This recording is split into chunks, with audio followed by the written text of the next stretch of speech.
Hello everyone. In this video, we're going to work out equations that have variables on both sides. Now, in order to solve an equation that has a variable on both sides, the first thing we're going to do is use either the addition or subtraction property of equality to get the variable to one side of the equation and then work it out as we normally would. So an example of what this can look like is this.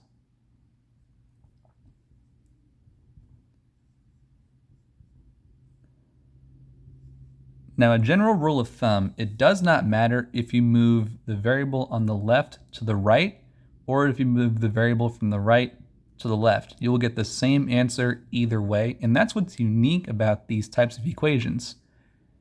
If you have a preference to what side you want the variable to be on, you can use that method. If you want to switch it up, you can do that too, but I guarantee you each time you work out this problem and try moving the variable to the other side, you'll get the same answer either way.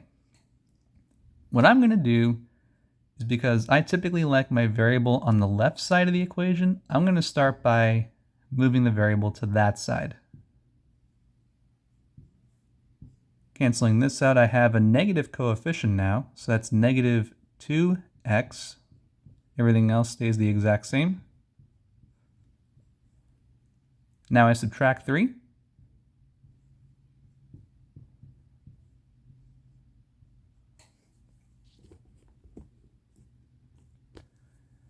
Negative divided by a negative, this results in positive 12.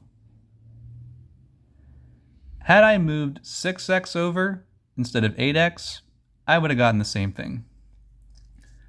So that's generally how these equations run. We're going to have a variable on both sides, and then you use whichever method you want, moving the left variable over or the one on the right side, does not matter.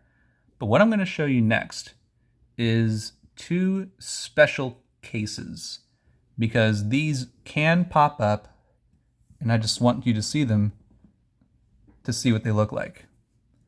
So here I've got 10 minus 8a equals 2, and then in parentheses 5 minus 4a. This is going to be a special case. So the first thing I'm going to do is distribute here. So that's 10 minus 8a equals 10 minus 8a. This is interesting. If I add 8a on both sides, it's going to cancel out on both the left and the right side. Doing so gives me 10 equals 10. This is a true statement. This is what is known as an identity.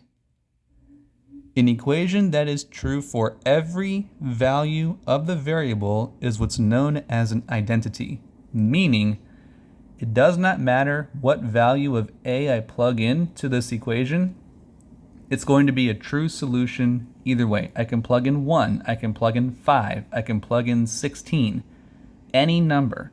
I'm going to get the same thing on both the left side and the right side.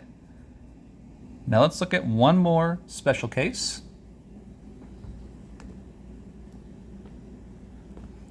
Here I have 6m minus 5 equals 7m plus 7 minus m.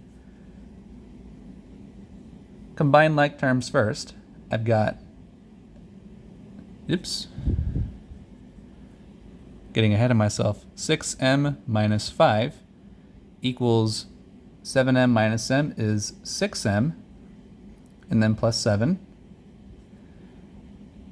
Now here, if I take away 6m, it cancels on both sides, just like it did in the previous problem. But what's different here is that I've got two numbers that are not the same value. This is a false statement. Here we have what is called no solution. An equation has no solution if no value of the variable makes the equation true. So here we have no solution. This equation cannot be solved. Our solution to this equation is that there is no solution. For this one, we have an identity. Forgot to write that.